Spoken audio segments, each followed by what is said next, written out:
하나님 사랑해서 하나님 마음 따라가겠다고 순종해서 갔는데, 그러면 뭐 좋은 일이 생기고 막 이래야 될 거 아니에요.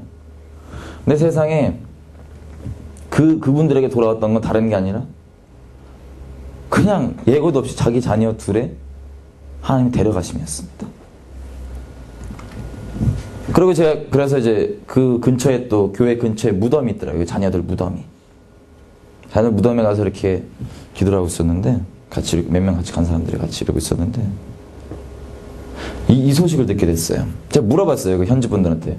아니 이 성교사님들이 그런 일을 겪은 다음에 어떠셨냐고, 그분들의 반응이 어떠셨냐고 그랬더니 이렇게 얘기하더라고요. 계속 감사하셨대요. 계속. 우리 같은 집안에 이런 순교자 주셔서 너무 감사하다고. 근데 이상하게 눈물이 계속 흐르면서 그 감사하다는 고백을 하셨다 그러는 거예요. 그 얘기를 듣고 또 제가 어떤 얘기를 들었냐면, 더 이상 여기서 선교하지 않고 다른 지역, 뭐 방글라데시였나 하여튼 다른 지역으로 옮기셨다는 얘기를 들었어요. 그 자리에서. 근데 이 사모님이 한국에 가셨다가, 전 개인적으로 모릅니다. 이유도 몰라요. 왜 그러셨는지. 근데 그냥 제가 듣고 갑자기 눈물이 왈칵 쏟아지는 부분이 있었는데, 한국에 가셨다가 수술을 받고 다른 지역으로 가셨대요. 여기로 오지 아니하시고. 어떤 수술이었는 거 했더니, 정확히 내가 기억 안 나지만 자궁을 다 이렇게 드러내는 수술이었었나 봐요. 원인도 정확히 저도 못 들었습니다. 근데 그 얘기를 듣고 제가 갑자기 마음이 든 게, 그게 무슨 뭐 혹이 생겨서 드러내셨던, 아니 무슨 암 때문에 드러내셨던, 아니면 모르겠어요. 혹시 뭐 어떤 이유에서 자발적으로 드러내셨던 전 모르겠지만, 어떤 마음이 들었냐면, 어떤 이유든 간에 하나님이 뭐 혹을 주셔서 그걸 드러냈던, 아니면 저희가 자발적으로 드러냈던, 이게 너무나 감사한 일이지만 한번 생각해 보세요. 저 여러분이 이렇게 있는데 주님 사랑한다고 주님의 길을 따라가는데, 내 너무나 끔찍이 사랑한 사람들이 주님께서 먼저 막 데려가시고 말이시는 거예요. 제 생각에는 아마 사모님이 더 이상 너무 감사한 일이고, 우리가 머리로는 알죠.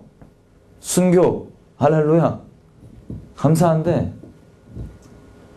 머리로는 너무 감사하고 그러지만 더 이상 이걸 감당하기엔 사람에게 너무 힘든 일이었나 봐요.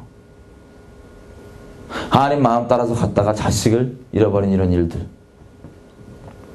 그래서 어떤 이유로 했던 그 수술했다는 그 소식이 제겐 갑자기 눈물이 막 쏟아지더라고요. 마음이 어떠셨을까 대체? 머리는 우리가 감사하지만 마음이 대체 어떠셨을까?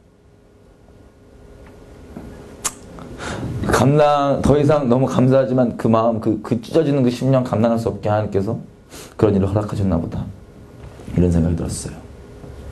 제가 한국에서도 이런 얘기를 들었었거든요. 예전에 어떤 목사님이 이제 계신데, 평상시 때도 맨날 이제 복음 전하시고 강단에서 그러시다가 저희 아들이 이제 교통사고로 들어가는 거예요. 응급실에 실려가는 거예요.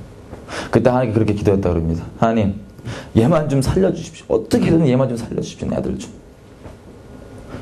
하나님께서 그 기도를 응답 안 하시고 아들 데리고 가신 거예요. 근데 생각해보세요. 자기가 여지껏 전했던 것, 저와 여러분이 여기 며칠 동안 짧게만 들었던 이것들, 나를 사랑해서 하나님께서 자기 아들을 내어주셨다.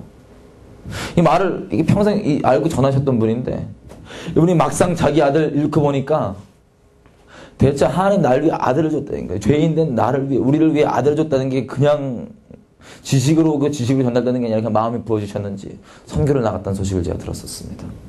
그 마음 따라서. 그 네팔에서 제가 그 소식을 듣고 하나님을 따라간다는 거, 하나님과 마음이 하나 된다는 거, 이게 대체 뭘까? 그때도 계속 그런 기도하고 있었죠. 근데 이런 것들을 하나씩 하나님께서 그 당시 때 이렇게 조명해 주시고 열어주기 시작한 거예요. 그래서 읽다가 이것뿐만 아니라 이제 갑자기 하나님께서 성경에 대체 어떤 대가들을 치르시고, 우리가 들었던 거 있죠. 십자가 복음. 내 죄를 위해서, 나 죄 있는 거 너무 나도 잘 아는데 나를 위해서 하나님께서 그 십자가 복음을 내가 들을 수 있기까지 이 메시지가 전해온 이 방법들, 이게 오면서 역사 동안 치러진 이 대가들, 이것들이 한꺼번에 막 부어지기 시작하는 거예요.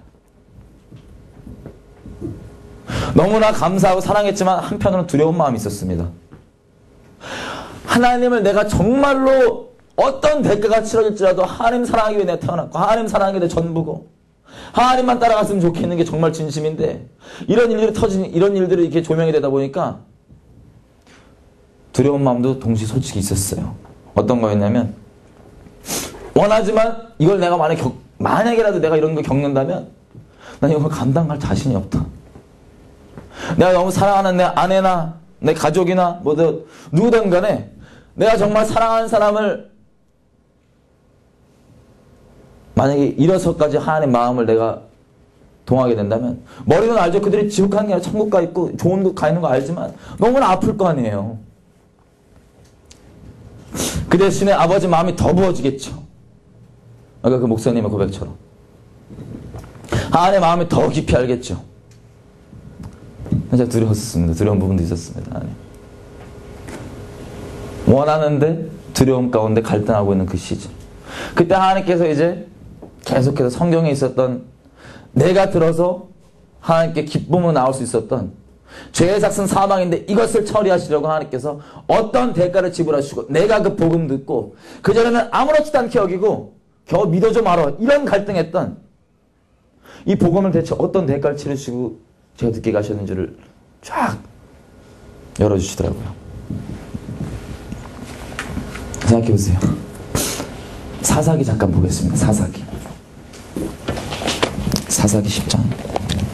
사사기 10장입니다. 사사기 10장. 주아지스 10장.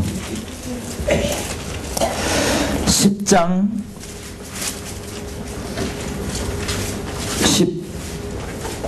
13절에서 16절.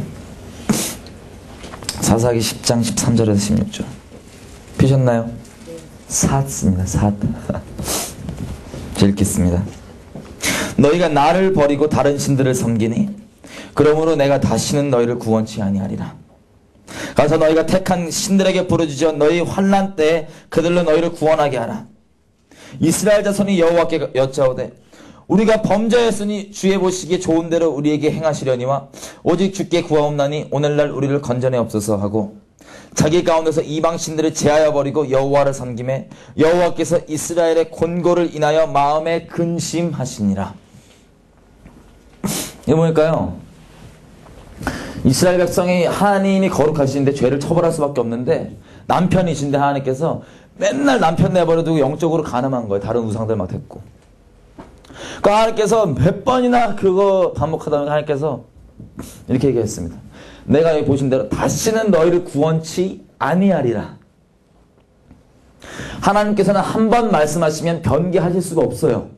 한 번 말씀하시면 그게 우주의 질서입니다. 진리예요. 변개할 수가 없어요.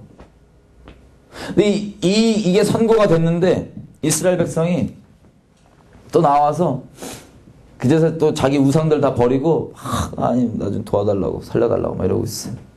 그때 하나님께서는 이미 선고하시기를 내가 너희를 다시는 구원치 않으리라 선고를 하셨단 말이에요.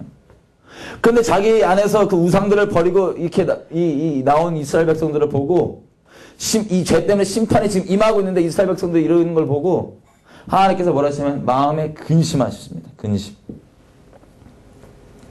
하나님 말씀하신 건 변개할 수가 없어요.